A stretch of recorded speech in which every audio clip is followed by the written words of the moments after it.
Bom, olha só, quando a gente faz uma comparação, Rodrigo, a comparação significa que você vai observar coisas que são distintas uma das outras. Então, quando a gente faz, eu fiz essa tabela, o que que acontece? Em nenhum momento a escola de Toronto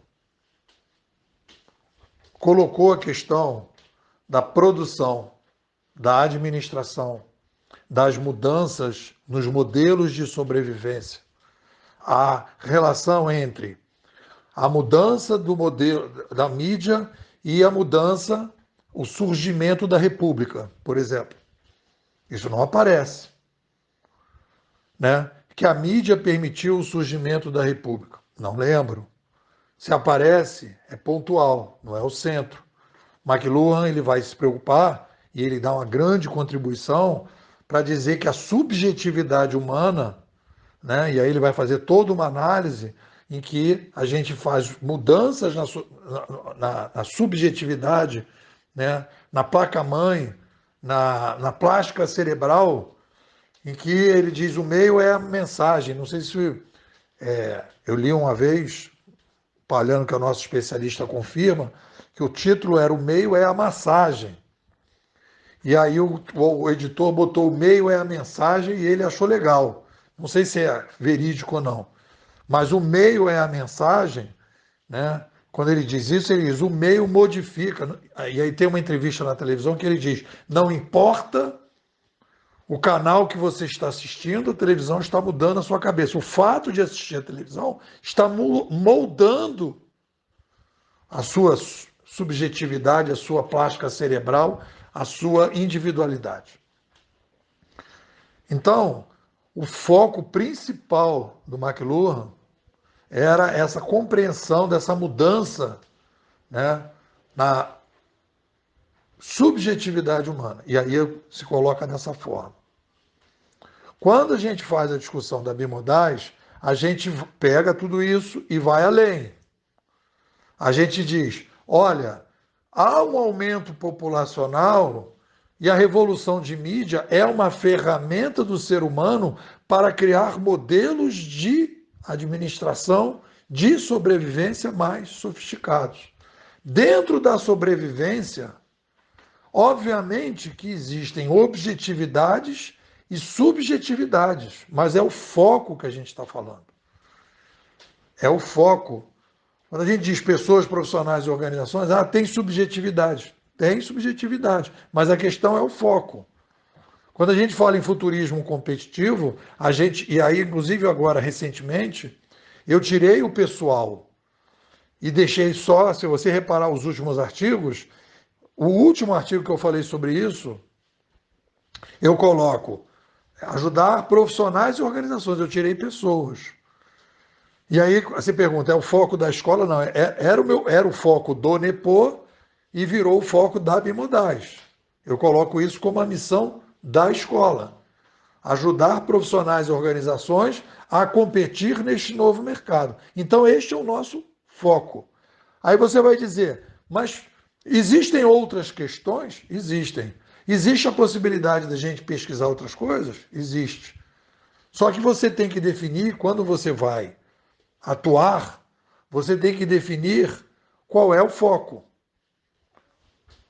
Então, o foco é esse. Existe a possibilidade de alguém aqui da Bimodais, né, avançar na discussão da subjetividade humana a partir de tudo que a gente vem discutindo? Existe.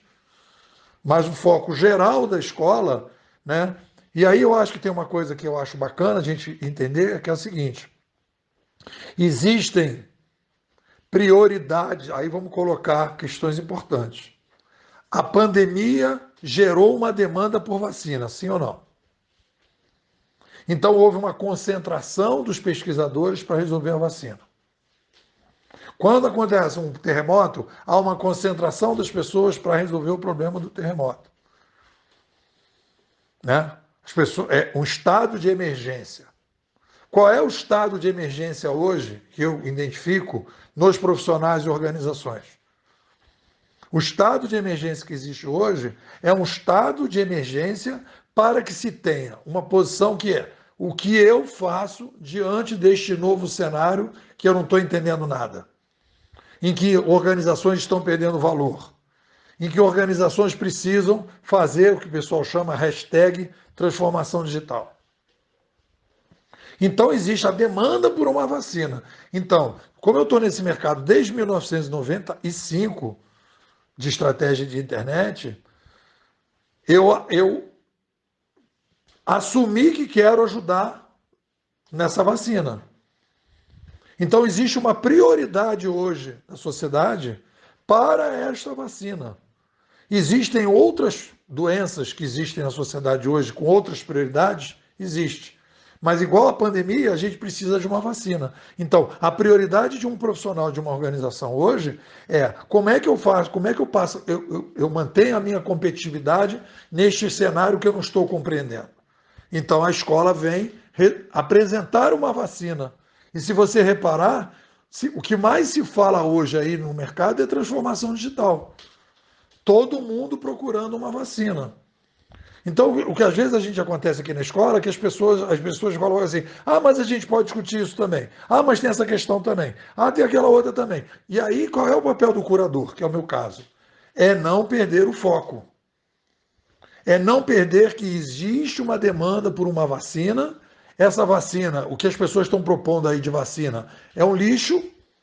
E a gente não perde esse foco. Futurismo competitivo, antropologia da sobrevivência, estamos tentando ajudar as pessoas a ter uma vacina razoável, que é a tal da transformação digital. Hashtag vacina transformação digital. E aí, quando eu faço essa separação nossa com Toronto, Toronto não tinha o foco. Eles não trabalharam com a ideia, né? Nem o Pierre Levy, nem o Havelock, etc., dizendo o seguinte, olha, a responsabilidade. Eu não conheço esse lado, e o Palhano é muito mais entendido do que eu nisso. Mas não é a prioridade. Olha, a chegada da nova mídia permitiu a chegada da República. A chegada da nova mídia aumenta a ordem espontânea e a ordem espontânea lida melhor com o aumento populacional. São coisas novas. E esse é o papel de uma escola de pensamento secundária. É você pegar as coisas da escola primária e ir melhorando e aperfeiçoando e, inclusive, dando respostas às pandemias de cada época. A pandemia atual precisamos de uma vacina chamada transformação digital, uma vacina melhor. É isso que a gente está fazendo. Então, quando a gente faz essa separação, e esse artigo sobre, né, esse artigo que eu estou falando, né, sobre o mapa mental, eu aprofundei essa separação que para mim não estava tão claro entre nós, escola secundária, esse é um nome novo, e eles, escola primária. E a nossa escola secundária está dentro da atualidade hoje, qual é a prioridade dos profissionais e organizações. Aí o cara vai dizer, mas as pessoas têm subjetividade e tal. Ok, podemos criar uma outra escola de pensamento secundária, se pode criar, o desdobramento da bimodais pode ser esse. Algumas pessoas quererem criar, ou dentro da bimodais, uma linha de pesquisa para ajudar pessoas na subjetividade destas pessoas e tal. Ok, sem problema nenhum. Mas a escola tem um foco geral, que é tentar chegar à vacina, que é a prioridade que eu tenho recebido desde 2005, quando fui dar aula em pós-graduação, da galera, Nepô, o que eu faço, o que a minha empresa faz diante desse cenário? Essa é a pergunta que você vai ouvir o tempo todo. E você tem que dar uma resposta. O que você acha?